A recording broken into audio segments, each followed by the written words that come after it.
If you've ever wanted to take handwritten notes inside Evernote, sketch ideas, or quickly jot down something with a pen instead of typing, this video is for you.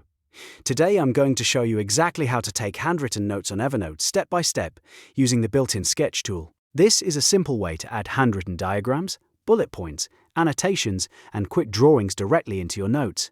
If this tutorial helps, please hit the like button and subscribe for more easy software guides.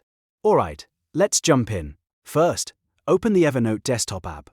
If you already have a note you want to write in, open that note. If not, click the New Note button to start a fresh blank note.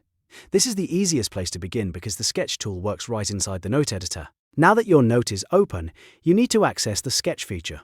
There are two easy ways to do this. The first method is to click the Insert button, which is usually shown as a plus icon in the note editor. When the menu opens, look for Sketch and select it. The second method is even faster if you like keyboard shortcuts and quick commands. On a new line, type /sketch and then press Enter. Evernote will automatically open the sketch canvas for you. Once the drawing canvas appears, you're ready to start writing by hand. You'll see a separate sketch window with a toolbar at the top or side, depending on your version of Evernote. This is where you can switch between different tools and start drawing or handwriting directly on the canvas. Let's go over the tools you can use. Evernote typically gives you a pen or fountain pen tool, which is great for writing clean notes. There's also a marker or highlighter tool if you want to emphasize important words or draw attention to a section. If you make a mistake, you can use the eraser tool to clean things up. And if you want to make your notes more visually organized, you can use the color palette to choose different ink colors. One of the best parts of the Evernote sketch tool is that you can customize the background. If you want something plain, keep the default white background. But if you prefer a more structured writing space, click the formatting icon and choose a grid or dot grid background. This is especially helpful if you're sketching diagrams, writing evenly spaced notes, or making neat handwritten lists. You can also change the background color depending on the look you want. Now start handwriting your note using your mouse, trackpad, or stylus if you have one. If you're using a tablet or touch device, this becomes even more natural. Write your notes the same way you would on paper, but now they're saved digitally inside Evernote.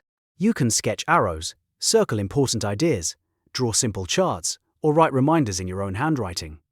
If you make a mistake while writing, simply switch to the eraser and remove the part you want to fix. Then go back to the pen and continue writing. You can also change ink color if you want to separate headings, highlights, or different sections of your note. For example, you might use one color for titles, another for main points, and a third for highlights. This is really useful for students, planners, professionals, and anyone who likes mixing handwritten notes with digital organization.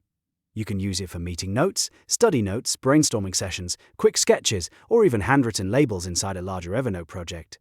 When you're finished handwriting your note, click the Done button in the top right corner of the sketch window. Evernote will save your handwriting and embed it directly into your note as an image. That means your handwritten content stays attached to the note, so you can come back to it any time without losing anything. And that's it. You now know how to take handwritten notes on Evernote using the sketch tool. It's fast, simple, and a great way to combine handwriting with digital note-taking. If this tutorial helped you out, don't forget to like the video, subscribe to the channel, and turn on notifications so you never miss a new Evernote tip. Thanks for watching, and I'll see you in the next one.